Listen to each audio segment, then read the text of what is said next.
Halo, Assalamualaikum warahmatullahi wabarakatuh. Selamat pagi anak-anak ibu. Masih pada semangat ya mengikuti pembelajaran ibu pada pertemuan ketiga kali ini? Masih dong ya? Baiklah, di pertemuan ketiga kali ini ibu akan menjelaskan bentuk-bentuk persamaan dasar akuntansi. Dan ibu ingatkan sekali lagi ya, kepada anak-anak ibu, jangan lupa untuk mengisi absen di Google Form yang sudah ibu sediakan linknya di WhatsApp grup. Adapun tujuan pembelajaran kali ini, yang pertama, peserta didik dapat menjelaskan bentuk-bentuk persamaan dasar akuntansi. Kedua, peserta didik dapat menyajikan bentuk-bentuk persamaan dasar akuntansi. Selanjutnya, ibu akan menampilkan berupa video mengenai materi hari ini. Ibu harap kalian menonton video tersebut agar dapat dipahami bersama-sama. Setelah menonton video tersebut, ibu akan menjelaskan kembali materi yang barusan ibu tampilkan. Oke, untuk itu mari bersama-sama kita simak video tersebut. Untuk bentuk persamaan dasar akuntansi ini ada harta sama dengan modal, harta sama dengan utang ditambah modal, yang terakhir adalah harta sama dengan utang ditambah modal ditambah pendapatan dikurangi beban. Untuk yang harta sama dengan modal artinya kekayaan perusahaan yang dimiliki sama dengan modal perusahaan itu sendiri. Untuk yang kedua ini adalah harta sama dengan utang ditambah modal. Artinya kesamaan aset di satu sisi sama dengan utang yang dimiliki perusahaan itu sendiri ditambah modal. Yang terakhir di sini artinya adalah harta yang dimiliki perusahaan sama dengan utang ditambah modal perusahaan ditambah pendapatan perusahaan dan dikurangi beban pada posisi lainnya. Di layar ya ini tabel sistem debit kredit. Jadi anak-anak bisa lihat di sini bahwa ada jenis-jenis akun. Di sini ada 5 ya. Ada aset, kewajiban, ekuitas pemilik, pendapatan dan beban. Yang pertama aset. Aset ini memiliki saldo normal di debit apabila aset ini bertambah posisinya di debit dan apabila ada pengurangan posisinya di kredit. Yang kedua, ya ini adanya kewajiban atau hutang. Saldo normalnya berada di posisi kredit dan saldo penambahannya berada di posisi kredit serta pengurangannya posisinya di debit. Artinya, apabila hutang perusahaan itu memiliki peningkatan, itu dicatat di dalam posisi kredit. Yang ketiga yaitu ekuitas pemilik atau modal. Nah, modal ini memiliki saldo normalnya di kredit dan penambahannya juga di kredit serta pengurangannya di debit. Untuk pendapatan yaitu saldo normalnya di kredit, untuk penambahannya di kredit serta pengurangannya di debit. Dan beban ini memiliki saldo normal di debit, penambahannya di debit serta pengurangannya di kredit. Nah, beban ini contohnya adalah beban gaji. Pada tabel contoh dari transaksi yang mempengaruhi persamaan dasar akuntansi, yang pertama ada setoran modal, yang ini harta bertambah dan modal bertambah. Untuk pembelian harta secara kredit, ini hartanya bertambah berupa apa yang dibeli dan utangnya pun bertambah. Yang selanjutnya pembelian secara tunai, ini harta bertambah berupa yang dibeli dan harta mengurangi yaitu berupa kas. Diterima pendapatannya, ini artinya hartanya bertambah dan modalnya pun bertambah. Pembayaran beban ini berkurang di harta dan mengurangi modal. Untuk pembayaran utang, ini mengurangi utang karena dibayar serta hartanya pun berkurang. Diterima tagihan artinya seperti pembayaran beban atau beban gaji atau telepon. Nah, ini hartanya bertambah dan hartanya berkurang. Selanjutnya pendapatan masih berupa tagihan ini atau yang disebut dengan piutang. Nah, hartanya bertambah dan modalnya bertambah. Harta ini bisa berupa piutang ya, bukan kas karena ini masih piutang. Nah, untuk prime atau dividen ini hartanya berkurang dan modalnya pun berkurang karena menggunakan uang perusahaan. Yang terakhir adanya beban penyusutan atau kerugian piutang. Ini mempengaruhi harta berkurang yaitu modalnya pun berkurang. Di sini ada contoh tabel dari persamaan dasar akuntansi. Ada posisi aset sama ada posisi utang ditambah modal. Yang di posisi aset ini pertama harus ditulis tanggal karena untuk mengetahui transaksi yang terjadi setiap tanggal berapa saja secara urut ya, karena akuntansi menggunakan prinsip secara kronologis. Serta aset yang berada di dalamnya yaitu ada kas berupa piutang, berupa perlengkapan, berupa peralatan. serta ada liabilitas dan ekuitas. Nah, biasanya di sebelah ekuitas ini ada keterangan dari setiap transaksi yang terjadi. Itu maksudnya apa? Untuk memudahkan saat membuat neraca saldo. Lalu terakhir, setelah dijumlahkan semua per transaksi, di sini nanti ketahuan ya kasnya berapa, piutangnya berapa, perlengkapannya berapa, peralatannya berapa. Nanti dijumlah akan menghasilkan jumlah dari seluruh aset. Serta liabilitas juga sama, ini dijumlah nanti mengetahui jumlah liabilitas ditambah ekuitasnya.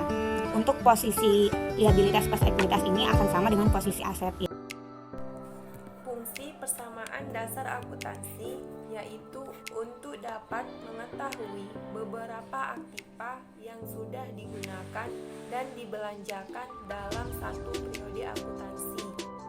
Bentuk-bentuk persamaan dasar akuntansi yaitu harta sama dengan modal, harta sama dengan utang ditambah modal, harta sama dengan utang ditambah modal ditambah pendapatan dikurang beban. Untuk yang harta sama dengan modal, artinya kekayaan perusahaan yang dimiliki sama dengan modal perusahaan itu sendiri. Untuk yang kedua, harta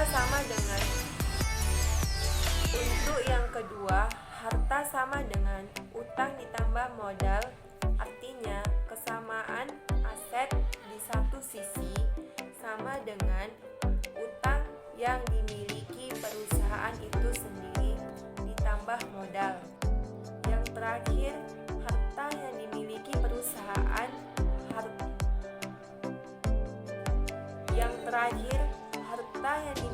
perusahaan hutang ditambah modal perusahaan ditambah pendapatan dan beban pada posisi lainnya. Jenis-jenis akun debit atau kredit. Jadi anak-anak bisa melihat akun tersebut. 1. Aset memiliki saldo normal di debit jika ada penambahan posisi di debit. Apabila pengurangan posisinya di kredit. 2. Kewajiban atau utang. Saldo normalnya di kredit dan saldo penambahannya di debit.